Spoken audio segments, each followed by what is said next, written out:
नमस्कार दोस्तों, मैं लोकेश स्वागत करता हूं आपका अपने YouTube चैनल VRB एजुकेशन पर। दोस्तों, मैंने जो सीरीज स्टार्ट की है संस्कृत की, उसी को आज रेगुलर आगे बढ़ाते हैं।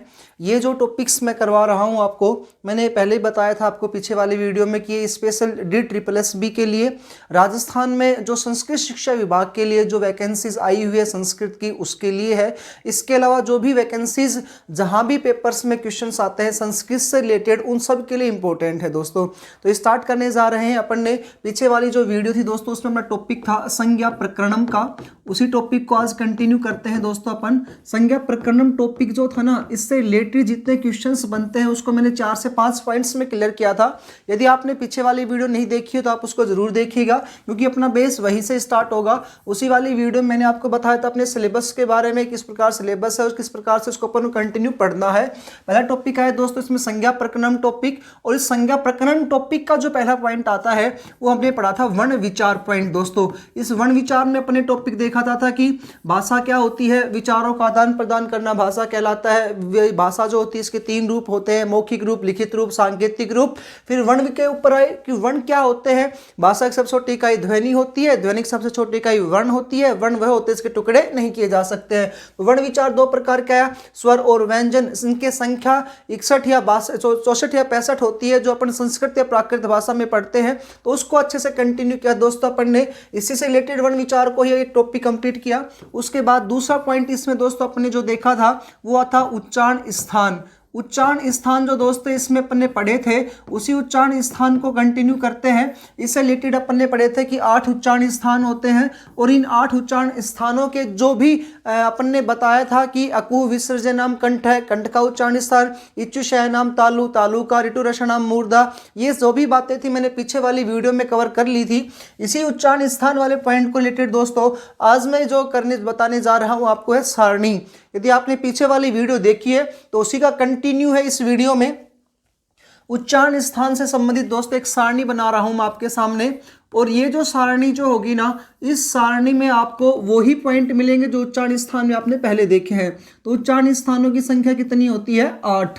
अब इस सारणी को कैसे अपन करेंगे देखिएगा। पहला पॉइंट आता है सूत्र, तो सूत्र लिखूंगा और उसी के अकॉर्डिंग कौन सूत्र होता है, इसमें कौन कौन से वर्णों को इसमें शामिल किया जाता है। दोस्तों, सूत्र जो लिखा जाएगा, इस सूत्र में अपन वही चीज लिखेंगे जो जो वर्ण इसमें शामिल होते हैं उनको। सूत्र के बाद दोस्तों दूसरा पॉइंट आता है कि इस सूत्र के अकॉर्डिंग कौन कौन से वर्ण इसमें शामिल होते हैं। तो पहले एक लिख देता हूं, स्वर वर्ण कौन कौन से शामिल होंगे, तो स्वर वर्ण। इसके बाद दोस्तों दूसरा पॉइंट आता है इसमें कौन कौन से व्यंजन वर्ण इसमें शामिल होंगे।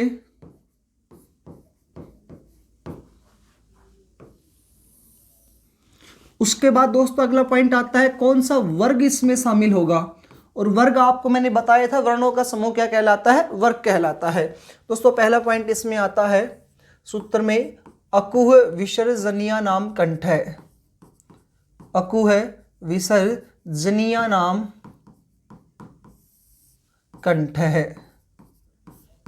एक लास्ट बना देता हूं इसमें उच्चारण स्थान, कि किसका क्या उच्चारण स्थान है। लास्ट सारणी आती है इसमें, लास्ट पॉइंट है उच्चारण स्थान का। देखिएगा, कंटिन्यू करते हैं अपन इसको। कंठ का जो उच्चारण स्थान है कौन कौन से वर्ण आते हैं? ए। अब ए का बड़ा भी होता है, ए और आ। तो कंठ से किस स्वरों का उच्चारण स्थान होगा? ए और आ का होगा। उसके बाद दोस्तों आता है कै वर्ग, तो कै वर्ग अपन इसमें कर देंगे, पूरा का पूरा कै वर्ग। अब कै वर्ग में कौन कौन से वर्ण आते हैं आप जानते हो सर। कै वर्ग में आता है कै आता है, ख आता है, ग आता है, घ आता है और अंग आता है। तो ये आ गए इसमें। उसके बाद कह रहा है कि है और विसर्ग, तो दोस्तों इसमें व्यंजन वर्ण को अपन है को ले लेंगे और एक आ जाएगा इसमें विसर्ग आ जाएगा, है और विसर्ग। अब आपको मैं एक छोटा सा पॉइंट और बता देता हूं। जब हमने उच्चारण वर्ण विचार को 2 भागों में बांटा था, एक था स्वर और दूसरा टॉपिक आया था दोस्तों इसमें व्यंजन वर्ण।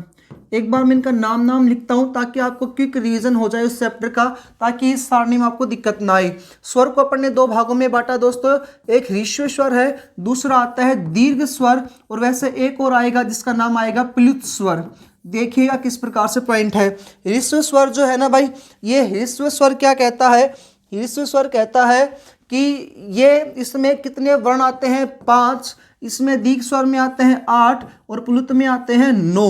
ह्रस्व स्वर में आते हैं ए, उसके बाद आता है ई, उसके बाद है उ, उसके बाद है दोस्तों री और पांचवा आता है इसमें री। ए का बड़ा आता है आ का एक का बड़ा बड़ी ई, उसके बाद बड़ा उ, री का बड़ा बड़ी री। अब ली का बड़ा दोस्तों इसमें होता नहीं है। इसके अलावा ए, ओ, आई और औ ये आते हैं अपने दीर्घ स्वर में। ये अपन पहले चर्चा कर चुके हैं प्लुत स्वर क्या होते हैं, उसके बाद अपन व्यंजन को देखते हैं। दोस्तों इन व्यंजनों को लगभग अपन 3 भागों में विभाजित करते हैं। पहला एक आता है इसमें स्पर्श व्यंजन। स्पर्श व्यंजनों को आप अच्छे से जानते हैं, उनकी संख्या 25 होती है, जिसके अंतर्गत 5 वर्ग आते हैं। वो 5 वर्ग कौन कौन से होते हैं? तो एक वर्ग है क, दूसरा है च, तीसरा ट, चौथा दोस्तों त, पांचवा आता है पै वर्ग।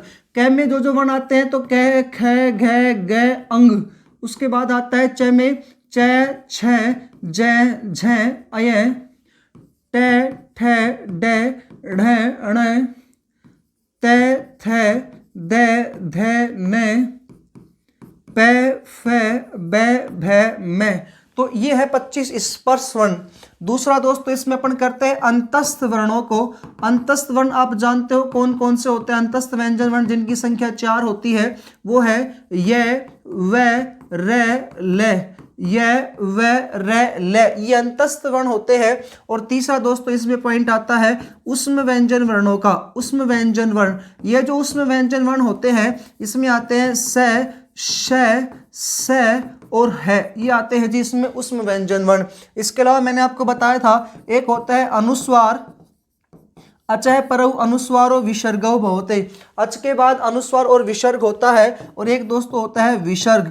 तो अनुस्वार और विसर्ग, अनुस्वार का जो अनुस्वार जो होता है इस प्रकार से आता है और विसर्ग का इस प्रकार से आता है दोस्तों।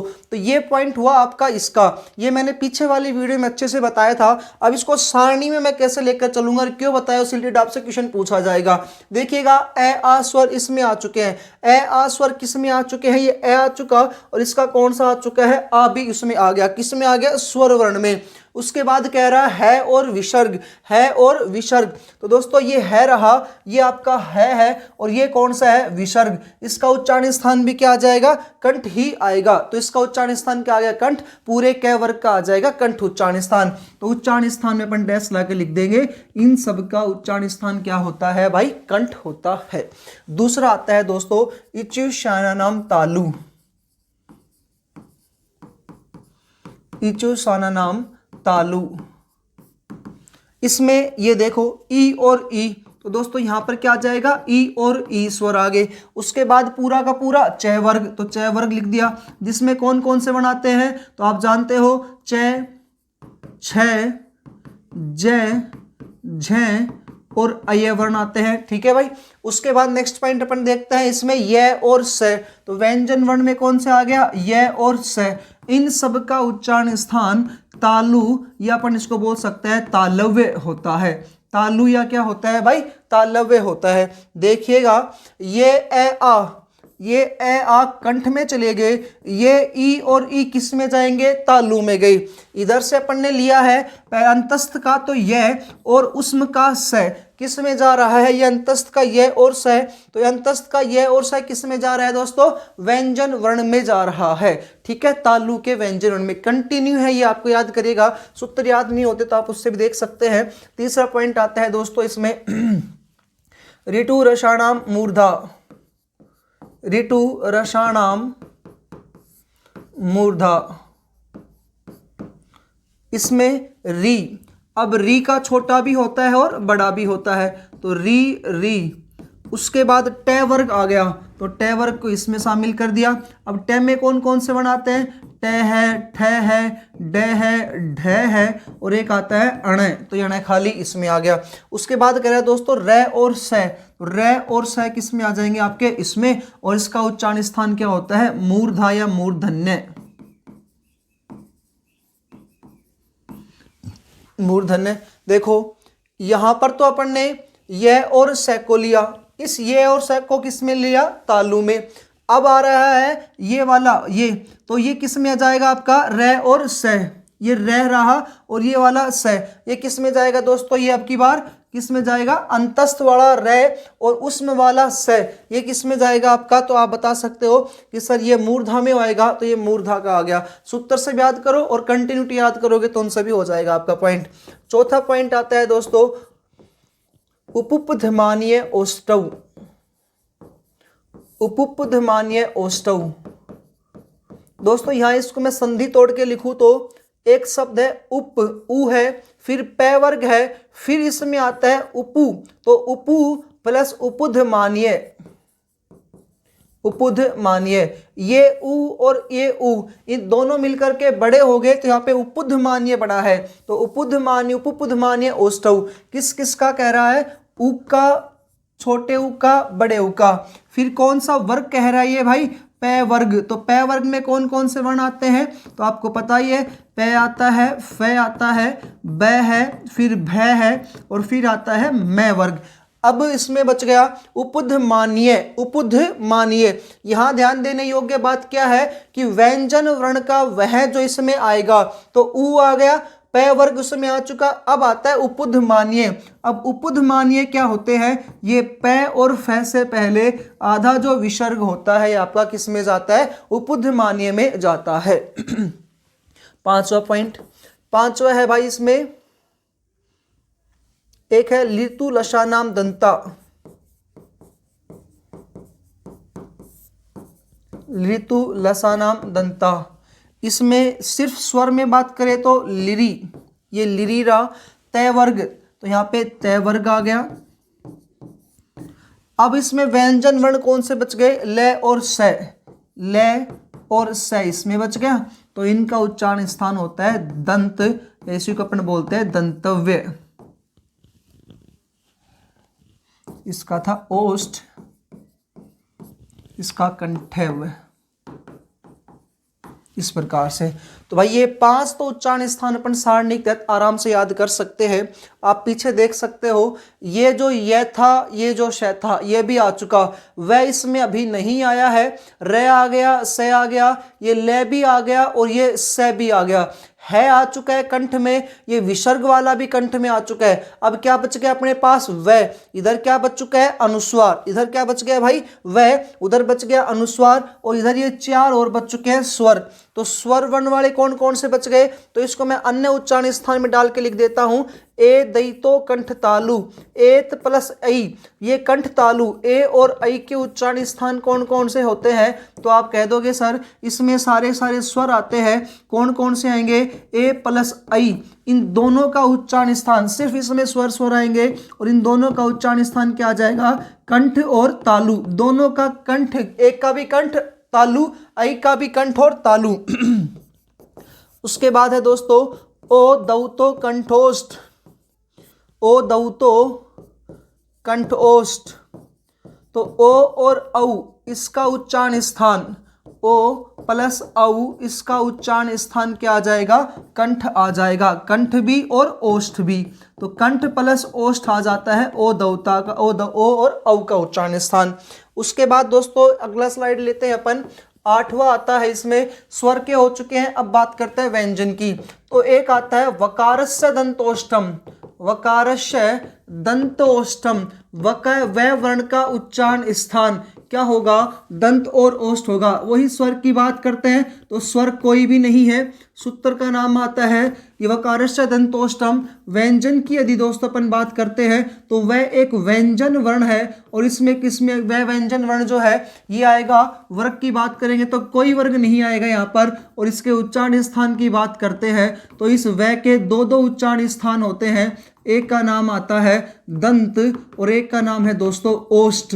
तो दंत और ओष्ठ किसके उच्चारण आते हैं, ये वह के उच्चारण स्थान है। अगला पॉइंट दोस्तों अपन लेते हैं इसमें, अय मैं अंग अणय न मैं, अय मंगनम नासिका च, अय मंगनम नासिका च, इसका अपन स्वर कोई नहीं है। व्यंजन की बात करें तो अय मैं अंग अणय न, इन 5 का उच्चारण स्थान क्या होगा, नासिका। अब नासिका तो होगा ही होगा, प्लस में इनका स्वयं का वर्ग भी होगा, तो स्वयं का क्या होगा इसमें वर्ग भी, यानी कि ये जो अय जो है ना ये किस में से बोला जाता है, तो आप जानते हो चय छय जय अय, तो इचु शयनम तालु, इसका एक उच्चारण स्थान नासिका होता है, साथ ही साथ एक इसका उच्चारण स्थान क्या आएगा तालु, तो तालु और नासिका से दोनों से उच्चारित होने वाला कौन सा वर्ण आता है अय। मैं जो होता है दोस्तों पै वर्ग में आता है, और पै वर्ग का उच्चारण स्थान अभी अपन ने देखा था कौन सा होता है ओष्ठ, ओष्ठ तो होगा ही होगा, इसके अलावा एक किस में भी शामिल होगा नासिका में भी शामिल होगा। बात करें अपन अंग की, तो अंग जो आता है कंठ में भी आता है, साथ ही साथ इसका उच्चारण स्थान कौन सा आएगा नासिका, यानी कि इनका उच्चारण स्थान खुद का भी आता है, और दोस्तों ये इनका नासिका भी आता है क्योंकि नाक से बोले जाने वाले वर्ण होते हैं। ण का उच्चारण स्थान मूर्धा भी है, प्लस क्या है नासिका भी आती है, और लास्ट आता है दोस्तों इसमें न जो है दंत से बोला जाता है, तो इसका उच्चारण स्थान दंत भी है और नासिका भी है। ये अपने पॉइंट पढ़ा। क्वेश्चन आपसे पेपर में पूछेगा वे कितने ऐसे व्यंजन वर्ण हैं जिनके दो दो उच्चारण स्थान होते हैं, वे कितने ऐसे व्यंजन वर्ण हैं जिनके दो दो उच्चारण स्थान होते हैं, एक व, दूसरा अय मैं गण न, ये 5 ये हो गए और एक 6 ये हो गए व, तो इनके कितने उच्चारण स्थान आए दो दो। ये तो अपन ने व्यंजन की बात की। अब आपसे क्वेश्चन पूछेगा वे कितने ऐसे स्वर वर्ण हैं जिनके दो दो उच्चारण स्थान है, तो दोस्तों एक इसके दो हो गए कंठ तालु, ऐ का कंठ तालु, ओ का कंठ ओष्ठ, औ का कंठ ओष्ठ। तो वर्ण विचार पॉइंट में उच्चारण स्थान, यह संज्ञा प्रकरणम का दूसरा टॉपिक था, संज्ञा प्रकरणम का दूसरा टॉपिक था उच्चारण स्थान। यह क्वेश्चन आपके पेपर में आता है कि वे वर्ण जिनके दो दो उच्चारण स्थान होते हैं उनकी संख्या होती है 10। वे वर्ण जिनके दो दो उच्चारण स्थान होते हैं इनमें से स्वर कितने होते हैं 4, ये रहे ए ऐ ओ औ। वे वर्ण जिनके दो दो उच्चारण स्थान होते हैं इसमें से वे कितने होते हैं, तो आपके स्वर ये व्यंजन कितने होते हैं, तो आ जाएंगे यहाँ पर आपके 6 व्यंजन वर्ण आते हैं जी। एक लास्ट पॉइंट और आता है दोस्तों, उच्चारण स्थान का ही भाग है उरय। उरय का मैंने आपको उस दिन बताया भी था, सिर्फ है मिले तो ये कंठ में जाएगा, सिर्फ है उच्चारण स्थान पूछे तो कंठ में, लेकिन है का यदि आपको इस प्रकार से यह मिल जाए, रे मिले, इसके अलावा दोस्तों ले मिले, इसके अलावा वह मिले, और 5 ये मिल जाए आपको, जैसे अंग मिल जाए, उसके अलावा अय मिले, अण मिले, न मिले, और दोस्तों एक मिले हम, अगर इनसे युक्त अगर है तो ये किस में जाता है आपका उर में जाता है। ये पॉइंट है दोस्तों आपका उच्चारण स्थान का। दोस्तों यदि आपको रेगुलरिटीज इनको देखना है तो आप पहली वीडियो जरूर देखिएगा। उस पहली वाली वीडियो पे मैंने कंटिन्यूटी बताया था, वर्ण विचार पॉइंट को बताया, दूसरा उच्चारण स्थान को स्टार्ट किया था। वो वीडियो थोड़ी सी बड़ी बन चुकी थी इसलिए मैंने उच्चारण स्थान की सारणी को इसमें कंप्लीट कर दिया है। उम्मीद है दोस्तों आपको समझ में आया होगा। मैंने कहा था कि संज्ञा प्रकरण टॉपिक को मैं 4 से 5 भागों में बांट के विभाजित करके पढ़ाऊंगा। एक टॉपिक कंप्लीट हुआ वर्ण विचार का, दूसरा टॉपिक कंप्लीट हुआ दोस्तों उच्चारण स्थान का, तीसरा पॉइंट अगर मैं इसमें डालता हूं तो एक आता है फिर माहेश्वरी सूत्र के बारे में। अब हम जानकारी लेंगे माहेश्वरी सूत्र। ये माहेश्वरी सूत्र क्या होते हैं, तो ये जो वर्ण जो बनते हैं ना, स्वर और व्यंजन जो वर्ण बने हैं ये किस से बने, ये माहेश्वरी सूत्रों से बने हैं। ये किसने बनाए, पाणिनि ने बनाए। कौन सी पुस्तक में लिखे, अष्टाध्यायी पुस्तक में लिखे हैं। और पाणिनि जो थे इन्होंने भगवान शिव की तपस्या की थी और भगवान शिव ने प्रसन्न होकर के 14 बार डमरू बजाया। उन 14 बार डमरू बजाने से क्या उत्पन्न हुए, 14 माहेश्वरी सूत्र। महान है जो ईश्वर, तो माहेश्वरी सूत्र भगवान शिव के द्वारा दिए गए हैं। पाणिनि जो एक संस्कृत के विद्वान थे, अष्टाध्यायी पुस्तक लिखते हैं, उनके द्वारा लिखे गए हैं। तो एक टॉपिक बात करेंगे माहेश्वरी सूत्रों की, उसके बाद दोस्तों बात करेंगे इस टॉपिक में यतन या पर्यतन की, और 5वां अपना टॉपिक आएगा इसमें सूत्र की, तो जिसमें विभिन्न सूत्र पढ़ेंगे। आज इस वाली वीडियो में मैं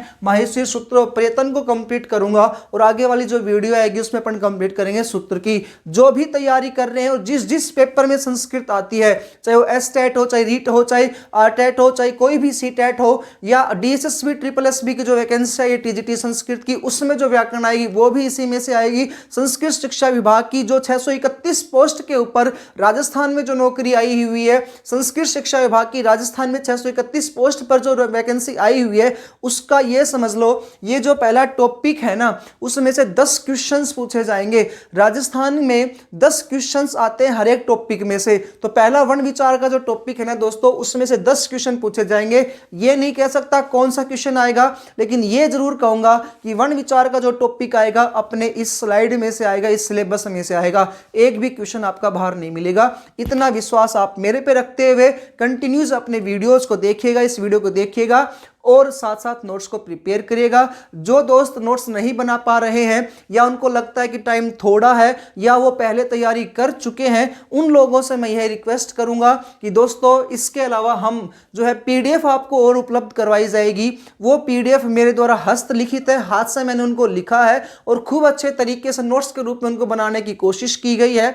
वो जो पीडीएफ आपको मिलेगी वो आपको प्ले स्टोर पर जाना है, हमारे वीआरबी एजुकेशन का जो ऐप है ना जी, उसको आपको करके वहां पे सर्च करना है और वीआरबी एजुकेशन ऐप को जब आप खोलोगे तो स्पेशल आपके लिए वहां लिखा मिलेगा संस्कृत शिक्षा विभाग संस्कृत शिक्षा विभाग के लिए जो संस्कृत का सिलेबस है, संस्कृत के लिए जो पीडीएफ है, या TSSB के लिए जो संस्कृत के लिए जो पीडीएफ है, वो आपको वहां पे ऑफ कोर्स फ्री में उपलब्ध करवा दी जाएगी जी। आगे बात करते हैं दोस्तों, अब का टॉपिक है अपना माहेश्वरी सूत्रों को लेकर के।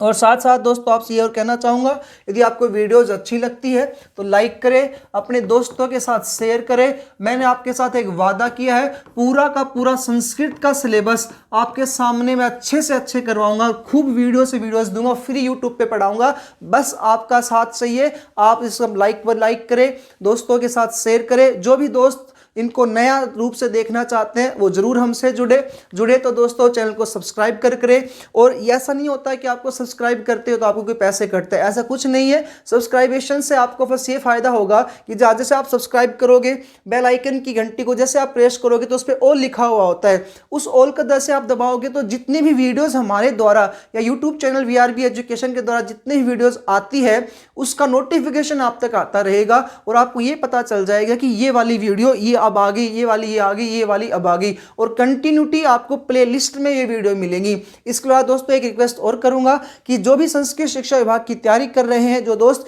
उनके लिए जो फर्स्ट पेपर जो है ना, सेकंड तो मैं संस्कृत करवा ही रहा हूं, फर्स्ट पेपर जो होगा ना उससे रिलेटेड आपके जीके आती है, इंडिया जीके। इसके अलावा जो पॉलिटिकल है, इंडिया जीके में अपन बात करें हिस्ट्री, पॉलिटिकल और ज्योग्राफी की बात करते हैं, तो ये अभी तीनों चीज हमने प्लेलिस्ट में डाल रखी है। पूरी इंडिया जीके में हिस्ट्री मैंने उसमें डाल रखी है, जिसमें प्राचीन काल का इतिहास, मध्यकाल का इतिहास और आधुनिक काल का इतिहास कंप्लीट उसमें डाल रखा है। दूसरा पॉइंट देखते हैं दोस्तों, अपन इसमें आता है अपना कि पॉलिटिकल में पूरी इंडिया जीके वाली पॉलिटिकल कंप्लीट कर रखी है। यदि आप लोग हमसे जुड़ते हो, यदि आपको अच्छी लगते हैं तो कमेंट में जरूर बताइएगा कि सर आप राजस्थान की पॉलिटिकल की और हमें नोट्स अवेलेबल करा दो, या राजस्थान की जो पॉलिटिकल है ना उससे रिलेटेड आप हमें और जानकारी दो। यूट्यूब के माध्यम से आपकी क्लासेस कंटिन्यू कर दी जाएंगी। इसके अलावा राजस्थान जीके की क्लास जो बची है उसको भी मैं कंटिन्यू करूंगा, और सप्ताह में एक दिन आपके लिए जो होगा यूट्यूब पर मैं आपको कंटिन्यूस जो होगा, सप्ताह में एक दिन का डिसाइड हुआ है तो उस दिन आपको करंट जीके की क्लासेस अवेलेबल करवा दी जाएगी जी। दिसंबर में आपका संस्कृत शिक्षा विभाग का पेपर होना लगभग डेट इसकी फिक्स है, तो संस्कृत शिक्षा विभाग का पेपर आप जरूर जो भी देंगे, जो संस्कृत से देंगे वो हमसे जरूर जुड़े। मिलते अभी आगे देखते हैं दोस्तों, और माहेश्वरी सूत्रों को भी स्टार्ट करते हैं दोस्तों। माहेश्वरी सूत्र, भगवान शिव जी ने क्या बजाया बच्चा? डमरू बजाया। तो भगवान शिव ने बजाया डमरू, और डमरू कितनी बार बजाया था? तो 14 बार इन्होंने डमरू बजाया। उन 14 बार जो डमरू बजा उससे 14 क्या निकले? माहेश्वरी सूत्र निकले। उनसे दोस्तों क्या निकले? 14 माहेश्वरी सूत्र निकले। मैंने आपको परसों कहा था कि संस्कृत भाषा जो है ना ये सभी भाषाओं की जननी है। अब आप ये समझ लो संस्कृत भाषाओं की जननी जो है ना वो संस्कृत भाषा किस में से निकली है? तो 14 माहेश्वरी सूत्रों से संस्कृत भाषा का क्या हुआ है? निर्माण हुआ है। ये 14 माहेश्वरी सूत्र किसके द्वारा दिए गए हैं? भगवान शिव के द्वारा दिए गए हैं। इसलिए इनको महान है जो ईश्वर, ये कर्मधारय समास में आता है। महान से ऐसा ईश्वर है, महान है जो ईश्वर, तो भगवान शिव के डमरू से उत्पन्न हुए हैं। इन 14 माहेश्वरी सूत्रों को पाणिनि संस्कृत के सबसे पहले विद्वान हुए हैं। पाणिनि जी के द्वारा क्या किया गया, अपनी पुस्तक का क्या नाम है दोस्तों, अष्टाध्यायी पुस्तक। इस अष्टाध्यायी नामक पुस्तक में पाणिनि ने क्या किया, इन 14 माहेश्वरी सूत्रों को लिखा और 14 माहेश्वरी सूत्रों से इन्होंने पूरी की पूरी संस्कृत का क्या कर दिया है, निर्माण कर दिया है। क्लियर है जी पॉइंट। तो भगवान शिव के डमरू से इनको उत्पन्न माना जाता है, इसलिए पॉइंट देखते हैं इनके उपनाम को लेकर के। माहेश्वरी सूत्र को ही दोस्तों भगवान शिव से उत्पन्न हुआ माना जाता है, इसलिए इन्हें प्राण सूत्र भी कहा जाता है। ये संस्कृत के प्राण हैं। इन्हें संज्ञा सूत्र भी कहा जाता है, क्योंकि संज्ञा जो आप पढ़ रहे हैं, संज्ञा सूत्र में पहला पॉइंट वर्ण विचार पढ़ा था, उच्चारण स्थान पढ़ाइए, पर्यटन पढ़ेंगे, सब किस में लिखे हैं, संज्ञा सूत्र में आते हैं। इसे संज्ञा सूत्र भी कहा जाता है। इससे दोस्तों आपको वर्णों के बारे में जानकारी मिलती है, इसलिए इसको वर्ण सामान्य सूत्र भी कहा जाता है। वर्ण सामान्य, इस वर्ण को ही दोस्तों अक्षर भी कहा जाता है, तो इसे कहा जाता है अक्षर सामान्य। जो भी पॉइंट बता रहा हूं ये लगभग आपके पेपरों में क्वेश्चन पूछे जाते हैं। इसके अलावा दोस्तों अपन बात करें, इन्हें वर्ण वेद भी कह सकते हैं और अक्षर वेद भी अपन कह सकते हैं। वर्ण वेद और एक है जी अक्षर वेद। प्राण सूत्र है, ये संज्ञा सूत्र है, वर्ण सामान्य सूत्र है, शिव सूत्र भगवान शिव ने दिए थे, तो नाम क्या पड़ जाएगा इनका, शिव सूत्र। अब दोस्तों इन्हें इनसे माहेश्वरों से क्या बनते हैं, प्रत्याहार, तो इन्हें कहा जाता है प्रत्याहार सूत्र। ये प्रत्याहार क्या कहते हैं हम इसको आगे देखेंगे। तो ये पॉइंट आपको याद रखना है कि ये इनके उपनाम है माहेश्वरी सूत्रों के। माहेश्वरी सूत्र भगवान शिव के द्वारा दिए गए हैं, डमरू से उत्पन्न हुए थे, 14 बार इन्होंने नाद किया, 14 बार डमरू बजाया, उससे 14 माहेश्वरी सूत्र निकले, जिन्होंने पाणिनि ने अष्टाध्यायी नामक पुस्तक में संग्रहित कर लिया। इनके द्वारा माहेश्वरी सूत्रों को ही इनके क्या नाम आते हैं, तो प्राण सूत्र, ये संस्कृत की आत्मा कहा जाता है, इन्हीं के द्वारा संस्कृत का निर्माण हुआ है। संज्ञा सूत्र, वर्ण सामान्य, अक्षर सामान्य, वर्ण वेद, अक्षर वेद, शिव सूत्र भगवान शिव ने दिए थे, और इनको क्या कहा जाता है, प्रत्याहार सूत्र कहा जाता है। अब प्रत्याहार क्या चीज होता है वो आप अगले पॉइंट देखिएगा। माहेश्वरी सूत्र जो होते हैं इनका उद्देश्य क्या है, या इनको बनाने के पीछे इनका सूत्र क्या है, तो उद्देश्य होता है बच्चा वर्णों को छोटा करना। वर्णों को छोटा करना ही इनका उद्देश्य है। अभी आपको बताऊंगा कैसे, क्या पॉइंट है। तो वर्णों को छोटा करना ही इनका क्या है भाई, उद्देश्य होता है। अब ये वर्णों को छोटा करना क्या कहलाता है, तो वर्णों को छोटा करना ही क्या कहलाता है दोस्तों, ये कहलाता है प्रत्याहार। ये वर्णों को छोटा करना क्या कहलाता है, प्रत्याहार। प्रत्याहार की परिभाषा आपसे क्वेश्चन पूछेगा, वर्णों को छोटा करना प्रत्याहार कहलाता है। वर्णों का संक्षेपीकरण, और दोस्तों संक्षेपीकरण का अर्थ क्या होता है, छोटा करना। वर्णों का संक्षेपीकरण, संक्षेपीकरण ही प्रत्याहार है, ही प्रत्याहार है। आपको समझ में आएगा प्रत्याहार क्या होते हैं, जैसे करके देखिएगा जी। अभी मैं आपको बताऊंगा टोटल प्रत्याहारों की संख्या होती है 44। अब मैं आपके सामने अक लिख दूं। अब दोस्तों ये जो मैंने अक लिखा है ना, इस अक में बहुत सारे वर्ण हैं। कौन कौन से वर्ण आएंगे, तो जैसे अपन पढ़े आ ई उ ण री लिरी क। अब देखिएगा ये ए है और पीछे क्या आया, कै, हलंत वाला कै। तो यहां से मैंने क्या लिखा, ए, और यहां पे क्या है, कै। अक प्रत्याहार। अब अक प्रत्याहार बने तो इसमें कौन कौन से वर्ण आ गया, 1 2 3, इसको शामिल नहीं करते, 4 5। अक प्रत्याहार बोला और इसमें 5 वर्ण आकर के मिल गए, तो इस प्रकार से ये छोटा करके लिख दिया है अपन ने, इसे कहा जाता है प्रत्याहार। नेक्स्ट इंपॉर्टेंट पॉइंट आता है दोस्तों, इस प्रत्याहार का सूत्र क्या होता है। ये बहुत बार पेपर में पूछेगा आपसे, प्रत्याहार का सूत्र क्या है। तो दोस्तों प्रत्याहार का सूत्र होता है आदि रत्येन सहिता। आदि रत्येन सहिता। ध्यान दीजिएगा, पेपर में इतनी बार पेपर में क्वेश्चन पूछा गया है, ये सहिता की जगह संहिता दे देगा। संहिता तो होती है मिलाना, वो संधि होती है, ये है संहिता। तो आदि रत्येन संहिता किसका सूत्र होता है, माहेश्वरी सूत्रों में प्रत्याहार का सूत्र होता है। नेक्स्ट पॉइंट बात करते हैं दोस्तों, इन माहेश्वरी सूत्रों से, इन माहेश्वरी सूत्रों से, इन माहेश्वरी सूत्रों से कुल प्रत्याहार बनते हैं। इन माहेश्वरी सूत्रों से कुल कितने प्रत्याहार बनते हैं, तो दोस्तों उनकी संख्या आ जाएगी प्यारे मित्रों 44। कितनी आते हैं? 44 प्रत्याहार बनते हैं। हमने पढ़ा था 63 64 तो कुल वर्ण होते हैं वर्ण विचार पॉइंट में। दूसरा पॉइंट फिर इसमें बांटा था स्वर और व्यंजन, 21 या 22 स्वर और 42 क्या होते हैं? व्यंजन, उनको वर्गीकरण किया था। अब दोस्तों ये कह रहा है माहेश्वरी सूत्रों में कुल कितने प्रत्याहार होते हैं? 44 प्रत्याहार होते हैं। इन 44 प्रत्याहारों में जैसे अक प्रत्याहार आ गया, जैसे अच प्रत्याहार आ गया, एक जैसे दोस्तों हल प्रत्याहार आ जाएगा, इस प्रकार से ये होते हैं प्रत्याहार आदि। टोटल कितने प्रत्याहार बनेंगे इसमें दोस्तों? 44 प्रत्याहार बनेंगे। ठीक है जी। अगले पॉइंट अपन समझते हैं। ये 14 जो माहेश्वरी सूत्र होते हैं ये कौन कौन से हैं, तो उनको मैं कंटिन्यू लिखता हूं आपके सामने।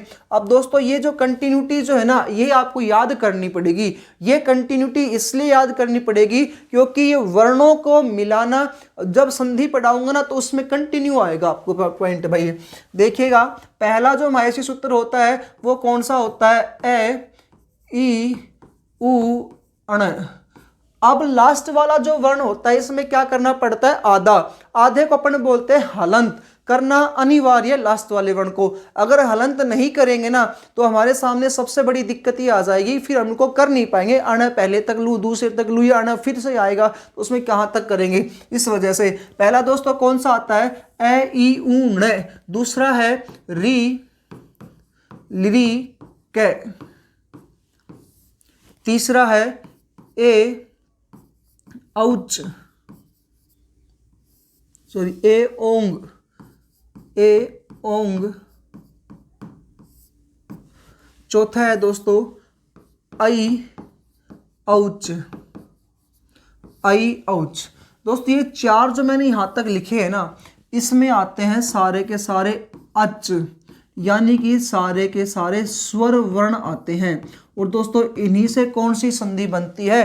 अच संधि या स्वर संधि बनती है। यानी कि माहेश्वरी सूत्रों को दो भागों में बांटा जाएगा, एक अच और दूसरा कौन सा दोस्तों? हल। अच और हल, इसको अपन दो भागों में बांटेंगे। अच में कौन कौन से वर्ण आते हैं, कौन कौन से सूत्र आते हैं? तो पहला, दूसरा, तीसरा, चौथा, ये आते हैं आपके यहां से। अब अच में कौन कौन से आएंगे आप आराम से कर लोगे। लास्ट वाला अणय को छोड़ दो, कै को छोड़ दो, अंक को छोड़ दो, चैक को छोड़ दो, लास्ट वाले को छोड़ना है। पेपर में आपसे क्वेश्चन पूछेगा अच प्रत्याहार में, तो ये प्रत्याहार है। अच प्रत्याहार का अर्थ क्या होता है? वर्णों का संक्षेपीकरण, छोटा करना। इस अच प्रत्याहार में कौन कौन से वर्ण आ गए? तो दोस्तों ए आया, ई आया, उ आया, री आया, लिरी आया, ए ओ आई औ, औ तक इसको कंप्लीट कर दो। लास्ट वाले वर्णों को प्रत्याहारों में गिना नहीं जाता है क्योंकि ये इत संज्ञक वर्ण होते हैं। इनके लिए दोस्तों एक सूत्र आता है प्रत्याहारेषु इताम न ग्रहणम। इस प्रकार से चार हो गए ये वाले। पांचवें की बात करते हैं जी। पांचवा आता है ये व रे टे। 6 नंबर पे है लण। 7 पे है अय मैं अंग अण न मैं। फिर है झ भ अय। 9वां यहां लिख देता हूं। 9वें पे है घट दश।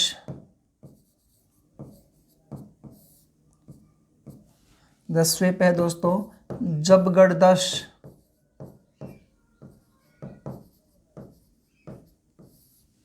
11वां है खफ चट तट।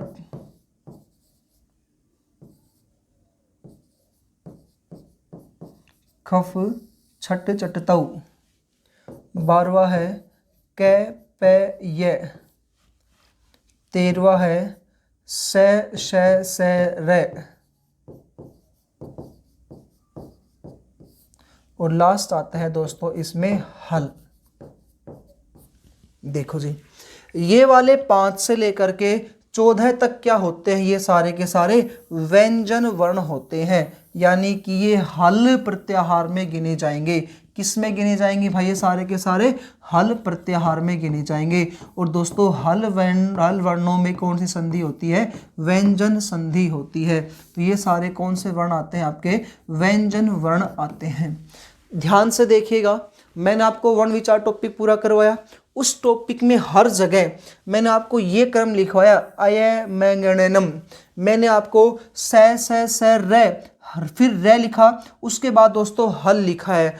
मतलब कि अपने पेपर में जो क्वेश्चन पूछे जाते हैं ना, वो कंटिन्यूटी इन्हीं वर्णों से क्वेश्चन पूछेगा। मैं ये कहना चाहता हूँ, ये देखो ये वह रे है, ये वह रे, तो ये वह रे, ये वाला जो वर्ण है, उसके बाद आया ले। अब हिंदी में क्या चलता है, जब मैंने अंतस्थ व्यंजन पढ़ाए, एक बार फिर से स्लाइड पे जाता हूँ, फर्स्ट वाली पे, समझिएगा। मैंने आपको अंतस्थ वर्णों का क्रम क्या लिखवाया है, ये वे रे ले, और हिंदी में क्रम क्या होता है, ये रे ले वे, वहां पे ये रे ले वे, ये क्रम पूछेगा। इसलिए मैंने कहा था आपको अंतस्थ वर्णों का क्रम याद करो, उस वर्णों का क्रम याद करो। अब अंतस्थ और उस वर्णों का क्रम हमें किसके लिए चाहिएगा, वो अपने को प्रत्याहार सूत्र में अपने को पता चल रहा है, यानी कि इस वाले पॉइंट में अपने को पता चल रहा है कि इसकी जरूरत हमें क्यों पड़ी। तो दोस्तों इसकी जरूरत अपने को इसलिए पड़ी, क्योंकि देखो ये वे रे, ये है भाई, और पीछे क्या आ गया ले, तो ये कंटिन्यूटी है, से और फिर पीछे क्या आ गया है, ये कंटिन्यूटी अपने को इंपॉर्टेंट है, इसीलिए महायुष्टिर सूत्र ज्यादा पूछे जाते हैं।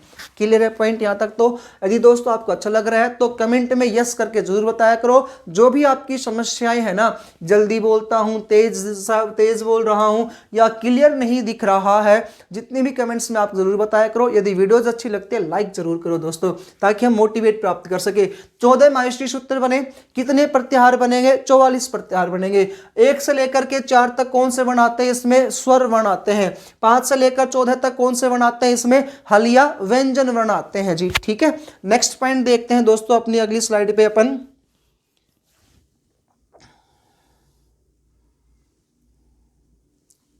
हाँ जी, नेक्स्ट पॉइंट कह रहा है ये जो 14 महायुष्टिर सूत्र थे, इनको कितने भागों में विभाजित करते हैं। तो ये 14 महायुष्टिर सूत्रों को 14 महायुष्टिर सूत्रों को 2 भागों में विभाजित किया जाता है। 2 भागों में विभाजित किया जाता है।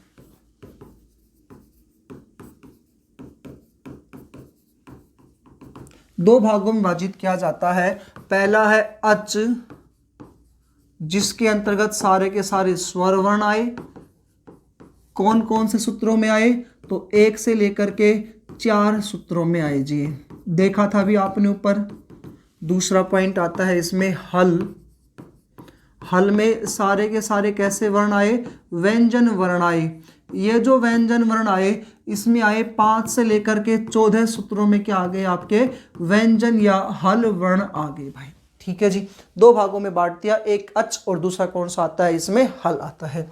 नेक्स्ट इंपॉर्टेंट पॉइंट है, नोट डाल के 2-3 पॉइंट आपके सामने लिख रहा हूं, देखिएगा। पहला पॉइंट कहता है माहेश्वरी सूत्रों की संख्या बताओ। आप कहोगे सर अभी तो आपने बताया था, बिल्कुल बताया था भाई। माहेश्वरी सूत्रों की संख्या होती है 14, लेकिन इनसे रिलेटेड 2 पॉइंट और बनेंगे अभी आगे। माहेश्वरी सूत्रों की संख्या कितनी होती है, 14। तो 14 क्या है भाई, इसमें माहेश्वरी सूत्र है। दूसरा नोट डाल के लिखवा रहा हूं, पर माहेश्वरी सूत्रों का अंतिम वर्ण, माहेश्वरी सूत्रों का अंतिम वर्ण क्या किया जाता है भाई, इसमें हलंत किया जाता है। माहेश्वरी सूत्रों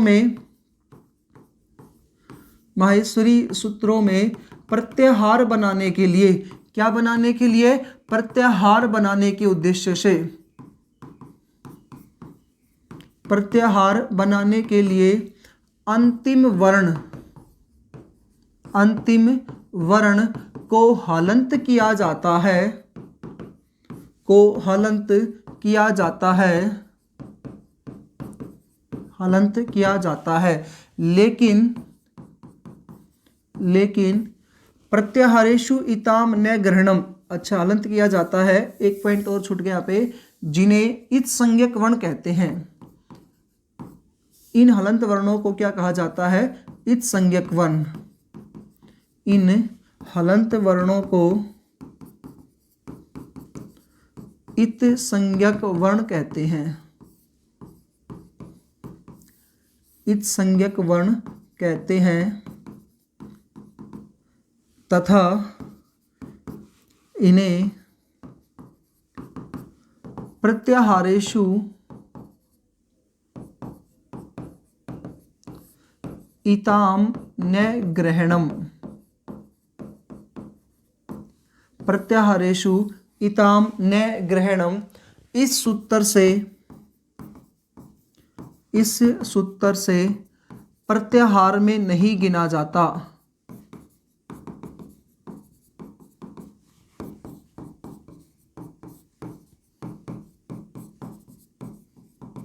देखिए क्या कह रहा है, माहेश्वरी सूत्र में अंतिम वर्ण क्या किया, हलंत।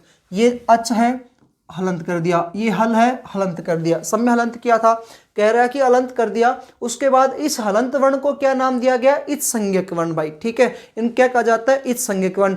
और एक सूत्र आता है प्रत्याहारेषु इताम न ग्रहणम, इच संज्ञा होती है इनकी, और कह रहा है प्रत्याहारेषु इताम न ग्रहणम, प्रत्याहारों में इच संज्ञक वर्णों का ग्रहण नहीं होता है। ये पॉइंट था, और इस सूत्र से प्रत्याहार में नहीं इनको गिना जाता है भाई। नेक्स्ट पॉइंट कह रहा है प्रत्याहारों माहेश्वरी की संख्या आ गई 14। नेक्स्ट पॉइंट दोस्तों ये कह रहा है कि इच संज्ञक वर्ण, अभी मैंने आपको बताया इच संज्ञक वर्ण कौन से होते हैं, तो इच संज्ञक वर्णों की संख्या वो तो थी माहेश्वरी सूत्रों की संख्या। अब नेक्स्ट पॉइंट है दोस्तों इच संज्ञक वर्णों की संख्या।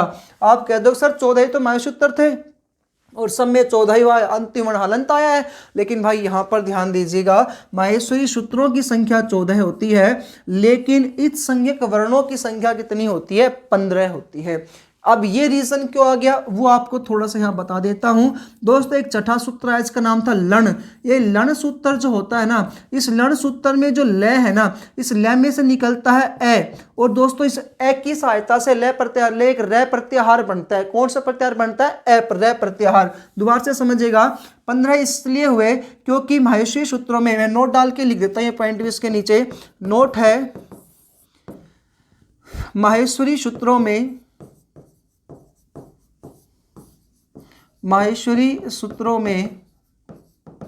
माहेश्वरी सूत्रों में छठा एक सूत्र आता है लण, 6th नंबर सूत्र है ये। माहेश्वरी सूत्रों में लण सूत्र में ए की इच संज्ञा होती है। ए वर्ण की क्या होती है, इच संज्ञा होती है। ए वर्ण की इच संज्ञा होती है बच्चा, और इससे एक प्रत्याहार बनता है जिससे रे प्रत्याहार बनता है। कौन सा प्रत्याहार बना, रे। तो एक नया प्रत्याहार बन गया, ठीक है जी, रे प्रत्याहार बनता है। इस कारण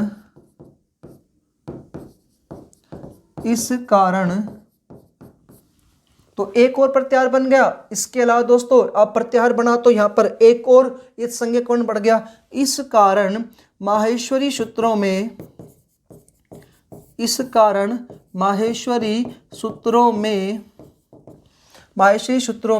प्रत्याहार इच संज्ञक वर्णों की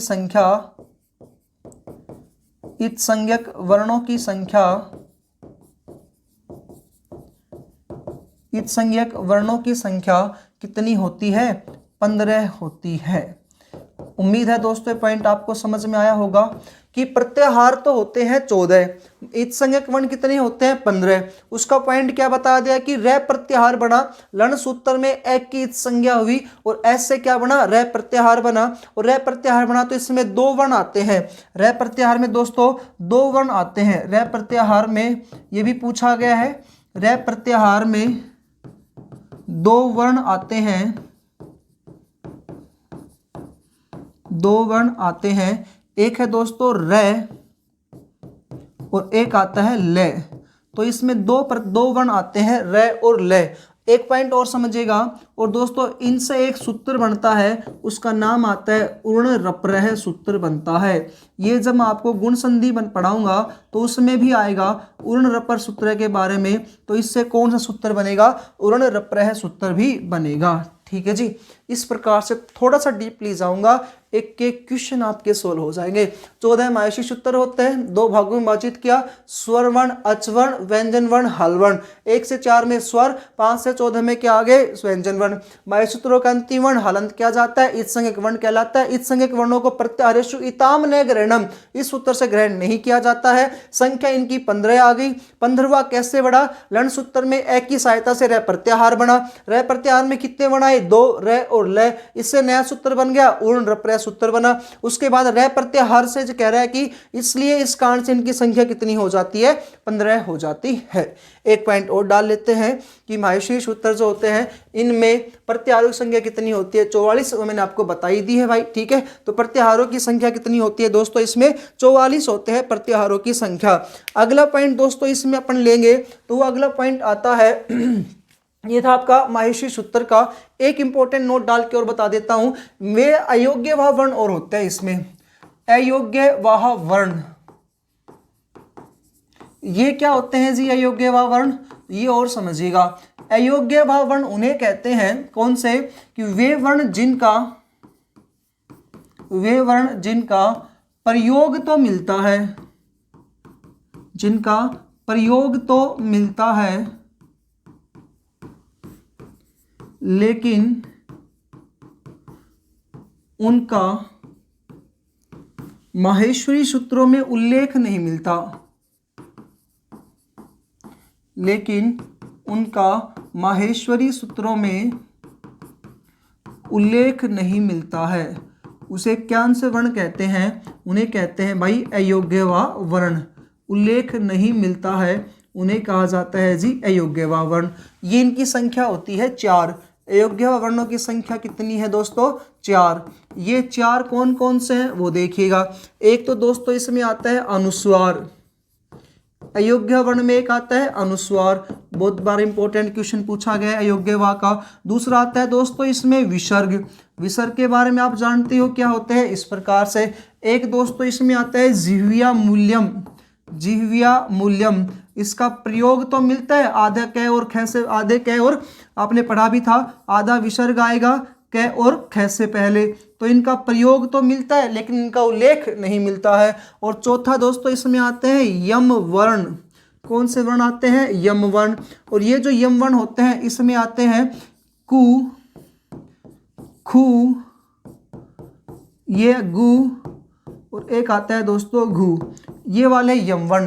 तो इनका प्रयोग तो मिलता है लेकिन इनका उल्लेख नहीं मिलता है, उसे क्या कहा जाता है, अयोग्य वर्ण कहा जाता है। ये दोस्तों आपके एक छोटा सा पॉइंट था, उम्मीद आपको समझ में आया होगा। यदि दोस्तों आपको वीडियोज अच्छी लगती है तो ज़्यादा से ज़्यादा शेयर करें। मिलते हैं दोस्तों अन्य वीडियो में। जय हिंद, जय भारत।